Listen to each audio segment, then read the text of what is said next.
Welcome back to the Slow Almanac. I'm Allie. Tonight we wander together slowly to a place where nothing is in a hurry, and neither are we. If you enjoy these quiet journeys, take a moment to subscribe before we begin. That way, the next slow story will find you on Sunday night.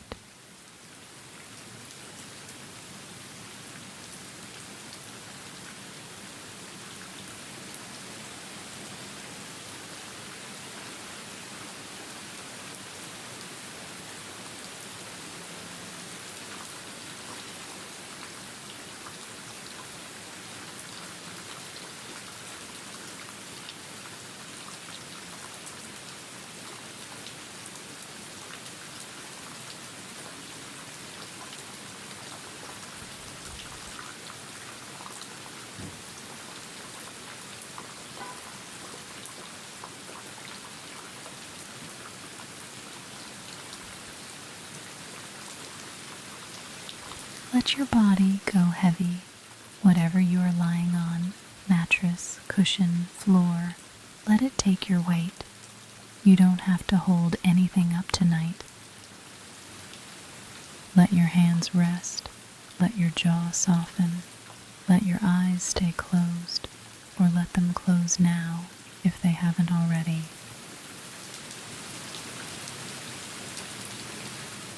Take one slow breath in, hold it just for a moment, and let it go. There's nothing you need to do with that breath. There's nothing you need to do at all. We are going to a forest, an old forest, older than most things you have ever stood beside.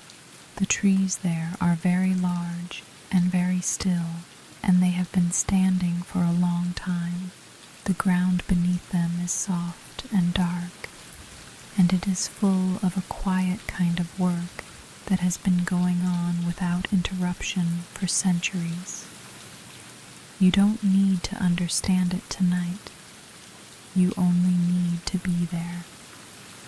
You are standing at the edge of a temperate old-growth forest, somewhere on the western slope of a coastal mountain range, where the rain comes in off the ocean for most of the year, and the air is almost always damp. The light here is low and green. It filters down through layer after layer of canopy, through the crowns of the oldest trees, 100 meters above, and then through the mid-story trees below them, and then through the ferns and the mosses at the lowest level, losing a little of its brightness at each layer, arriving at the forest floor as something soft and diffuse and without edges, not quite shadow, not quite light, the kind of light that asks nothing of your eyes. The trees nearest to you are enormous. Their trunks are wider than a car is long, and their bark is deeply furrowed, the ridges dark with moisture, the hollows between them colonized by moss and lichen in shades of gray and pale green and rust. The bark feels, if you put your hand against it, like the surface of something very old. Not rough exactly, but textured in a way that suggests many centuries of small events. Rain, frost, insects, more rain. The bark is the tree's record of all that, and it goes deep. These are trees that were already old when the great cathedrals of the old world were being built. Some of them were seedlings 1,000 years ago. Some were saplings when the first navigators were crossing the open ocean in wooden boats. They have been standing here in this particular forest through every season of every year since then, and they show no sign of stopping. The ground beneath your feet is soft, not soft like a mattress, soft like something that has been accumulating for a very long time. Fallen needles, fallen leaves, fallen branches, fallen trees, layer upon layer, each one slowly becoming the next, each one slowly becoming soil. You sink slightly as you step. The forest floor gives a little and then holds. There is a faint smell of decomposition, not unpleasant, not sharp, just the clean, dark smell of things returning to what they came from. Wet wood, wet earth, something mineral underneath.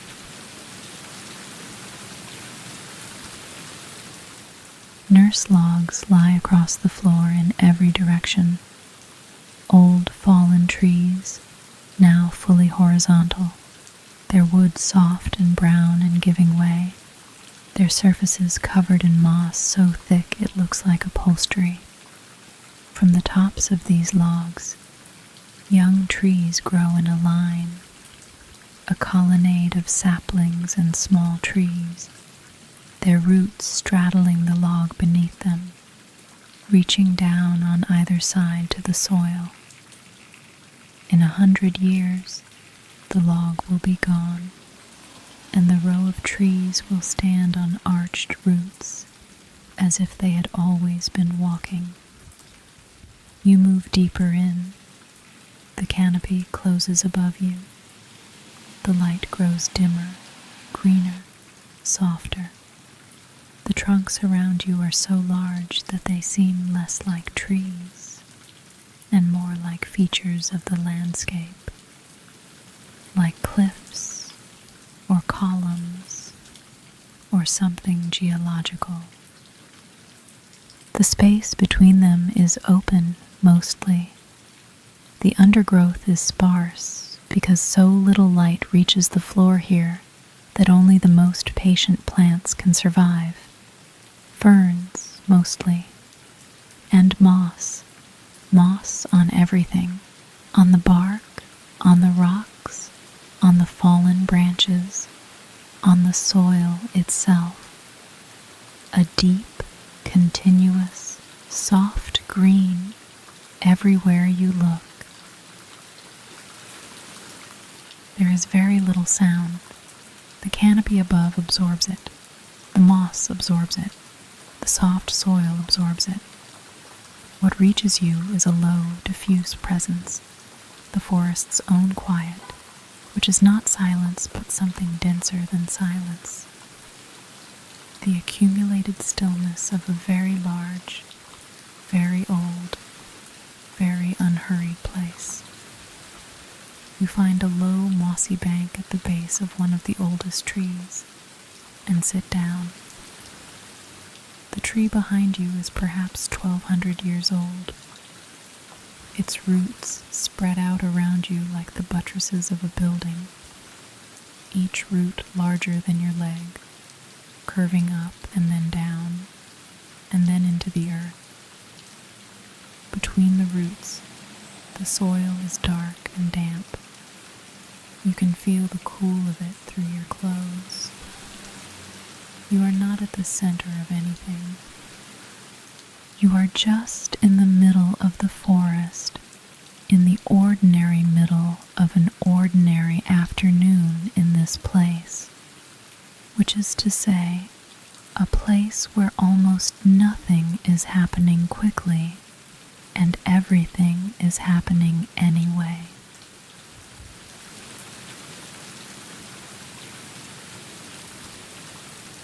Let me say that again, in a different way. You are in an old-growth forest. The trees around you are very large and very old, and their bark is dark with moisture and covered in moss. The light is green and low and soft. The ground beneath you is deep with centuries of fallen things, slowly becoming soil. The air smells of wet wood and wet earth. You are sitting against the roots of a tree that has been standing here for longer than most human institutions have existed. Nothing here is in a hurry. The trees grow so slowly that a year's worth of growth is invisible to the eye. A ring of wood thinner than a coin, added to the inside of the trunk, all the way around, in silence. The ferns at the forest floor grow and die and grow again on their own slow calendar. The moss spreads across the bark at a rate of perhaps a centimeter per year, if the conditions are right. And beneath all of it, beneath the moss, beneath the soil, beneath the roots, something else is moving, something even slower, something that connects every tree in this forest to every other tree, in a web so fine and so dense that a single teaspoon of the soil beneath your feet contains more of it than you could count in a lifetime. That is what we are here for tonight. That slow, invisible work, the network beneath the forest floor. It begins with a fungus, not a mushroom, or not only a mushroom. The mushroom is just the part that comes above ground, the part that fruits and releases spores and then disappears. The fungus itself is something much larger and much older. It lives in the soil, as a web of threads so fine that they are invisible to the naked eye, threading through every gram of earth in this forest, between every grain of soil, around every root. These threads are called hyphae. Each one is a single cell wide, thinner than a human hair. But there are so many of them, branching and connecting and branching again, that if you could gather all the fungal threads from a single square meter of this forest floor and lay them end to end, they would stretch for hundreds of kilometers. The forest floor is not just soil. It is a fabric. The fungus connects to the roots of trees, not by force, by invitation, more or less. The tree's root tips, when they encounter the threads of the right kind of fungus, allow the threads to grow around them, and sometimes inside them, forming a close physical union. The outer surface of the root becomes sheathed in fungal tissue. The two organisms become, in a sense, one structure, root and fungus together, inseparable, each one altered by the presence of the other. This union is called a mycorrhiza. The word comes from the Old Greek for fungus and root. It is not a new discovery. Trees and fungi have been forming this union for hundreds of millions of years, long before this forest existed, long before the ancestors of these particular trees evolved. The relationship is older than flowers. It is older than most things on land. What the fungus gets from the tree is sugar. The tree, through its leaves, captures sunlight and uses it to build sugars from carbon dioxide and water. This is photosynthesis, the forest's slow engine. Some of those sugars travel down through the tree, into the roots, and from the roots into the fungal threads. The fungus cannot make its own food from sunlight.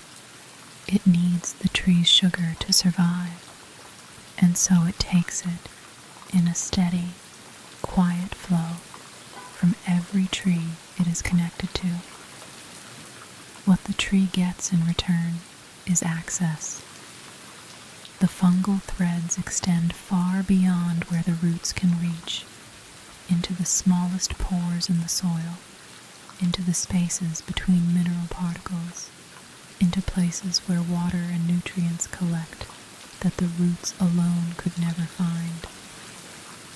The fungus gathers phosphorus and nitrogen and other minerals the tree needs and passes them back along the threads into the root, into the tree. The tree's roots cover perhaps a few square meters of soil. The fungal network it is connected to covers the entire forest. This much has been understood for a long time, but there is something else the network does, which took longer to understand, and which is, in a way, the more remarkable thing. Carbon moves through the network, not just from tree to fungus, but from tree to tree. A large old tree, the kind you are leaning against right now, is producing far more sugar than it needs for itself. It has been doing this for centuries. Its canopy is vast, its access to sunlight is unobstructed, and on a clear day it may fix more carbon than it can use. Some of that excess moves down into the roots, into the fungal threads, and from there, through the network, to other trees. The trees that receive the most are the ones that need it most. Young trees, growing in deep shade at the forest floor, the seedlings and saplings you can see here, growing in the dim light between the roots of the old ones, are barely able to photosynthesize at all. The light that reaches them is perhaps 2% of what reaches the canopy. They grow very slowly. In a bad year, they may not grow at all. They survive, in part, on carbon that arrives through the network from the trees above them. The old tree does not decide to do this. There is no decision. The carbon moves along concentration gradients, from where there is more to where there is less, the way heat moves, the way water moves downhill. The network is the channel. The gradient does the work. And the result, over time, is something that looks, from the outside, like generosity. The network is not tidy. It does not connect every tree to every other tree in a simple grid. It is more like a city's water system, some pipes large and old and carrying most of the flow, others small and new and branching off in every direction. The oldest trees in the forest tend to be the most connected. They have had the longest time to form associations with many different fungal species and many different neighboring trees. They sit at the center of the network, not by intention, but by accumulation. These old trees are sometimes called hub trees, or mother trees, in the language of the researchers who study them. The names are imprecise. The trees are not conscious of their role, and the network is not a family in any way we would recognize. But the pattern is real. The oldest, largest trees are connected to the most other trees. The most carbon flows through them. The seedlings growing in their shade are, in measurable ways, more likely to survive when the old tree above them is alive and connected than when it is not. There are many fungal species involved in this network. Different species form associations with different tree species, and the threads of one fungal species can connect trees of entirely different kinds. A conifer and a broad-leaved tree, sharing carbon through a fungal intermediary that neither of them could have predicted. The network does not respect the boundaries between species. It connects whatever it connects, along whatever paths are available, at whatever pace the chemistry allows. That pace is very slow. Carbon moves through the network in hours, or days, or weeks, not in seconds. Nutrients accumulate in the fungal threads over months. The associations between a tree and its fungal partners take years to establish fully and decades to mature. The network you are sitting above has been building itself since before any living person was born. It will keep building itself long after.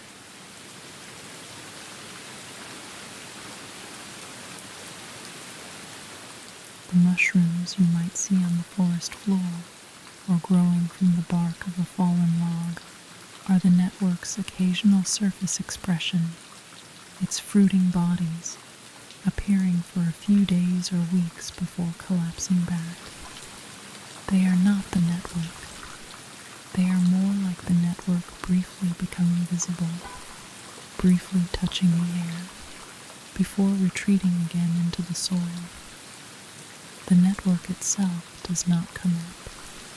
It stays down, in the dark, in the wet, doing its slow work in the space between root and mineral, between tree and tree.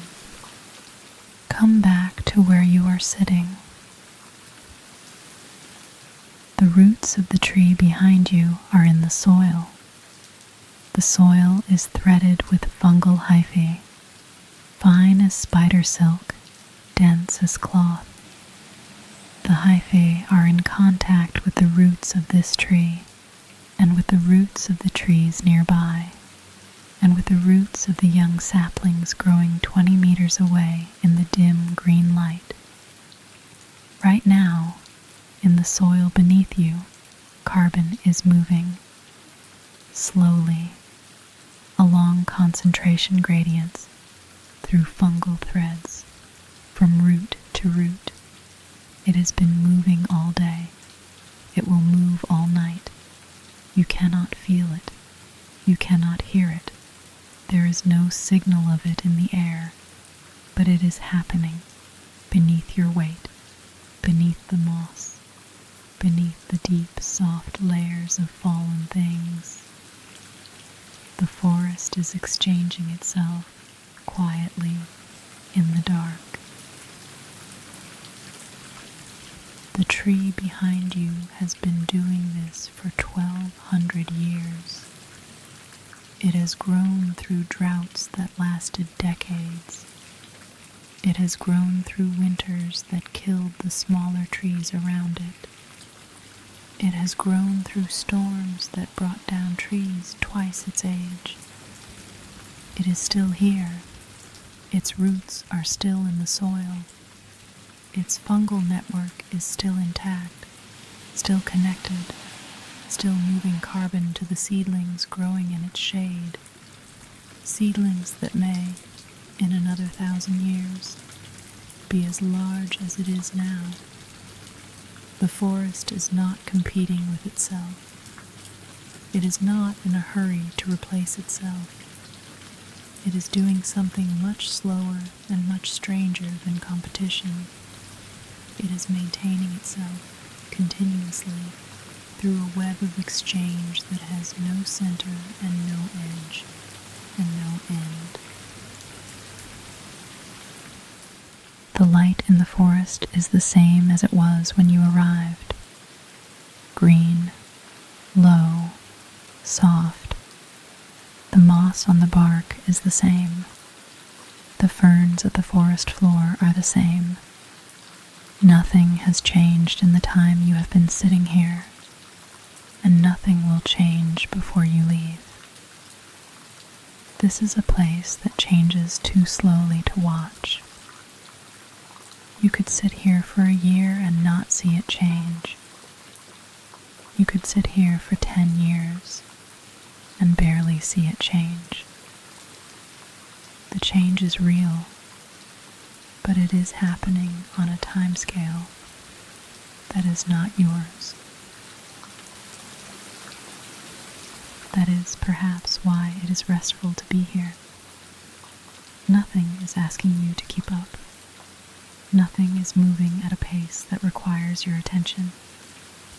The forest is on its own time, and its time is very long, and in its time, tonight is just one more quiet night among many thousands of quiet nights, and you are just a warm, soft, temporary thing resting against a very old root, and that is entirely fine. The soil beneath you is full of life. The air around you is full of moisture. The trees above you are full of slow, patient growth.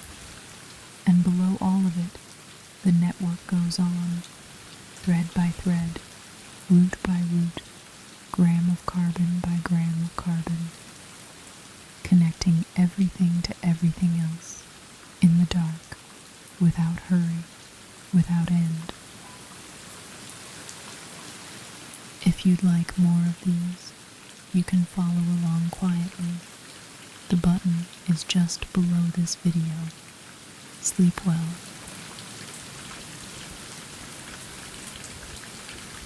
The forest does not need you to stay awake.